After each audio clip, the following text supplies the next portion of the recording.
History Happened Here is sponsored by the William G. Pomeroy Foundation, which supports the celebration and preservation of community history. On the old streets of Rochester, New York's Cornhill sits a time capsule from the Jacksonian era, the period of the common man's rise from grass to grace, wielding the grand stories of those who called it home. Today's last standing Livingston Park mansion was built in 1837 by a common man, Hervey Ely, coming from Pittsfield, Massachusetts, and stands as a great example of the American come-up story, from starting a business of general stores to dominating the 19th century red mills industry.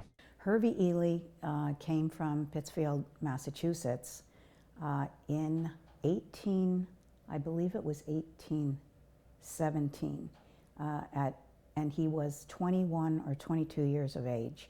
He came with his brother and he came with a friend to seek their fortune here in Rochesterville. And he did seek his fortune. He became a very wealthy man through milling. He had a mill on the river, and he had a mercantile business, and he became a very stand-up person in politics here in Rochester. Unfortunately, Ely's success did not last after automation reshaped the grain industry. Ely's business could not keep up. The grand home only homed Ely's family for about 4 years, yet the timelessness of the home endured.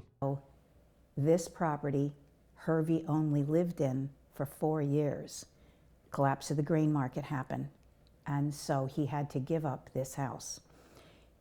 Hervey was married to a lady named Caroline, and they had no children. But he did take care of nieces and nephews. But the house went into, it was boarded up. People that lived out of state would receive it through a will.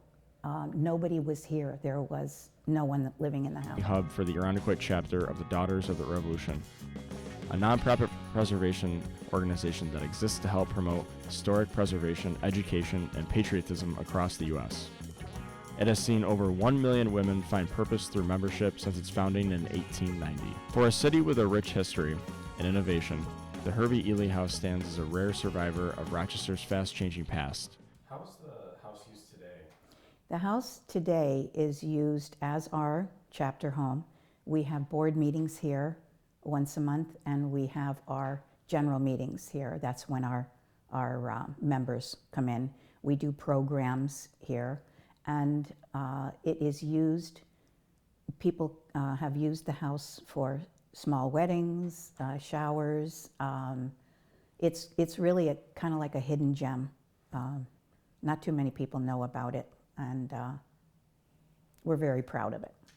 Preserved by the Daughters of American Revolution, the Cornhill Mansion's historical beauty and purpose will serve its community for years to come. Why do you think it's so important that we preserve this house going forward?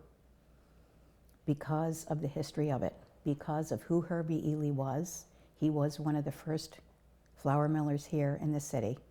The people that built these homes, Livingston Park, and the homes are no longer except for this house. This is the only existing mansion on Livingston Park, and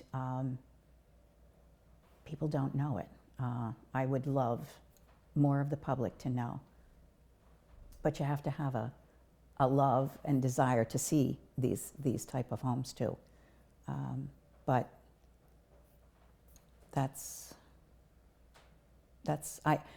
I love this house, and I hope as long as I am able, I can be a part of the house and grounds. If you're interested in visiting the Hervey Ely House, please visit dar.org if you'd like to know more about the historic land sites in your area. You can find more information at wgpffoundation.org.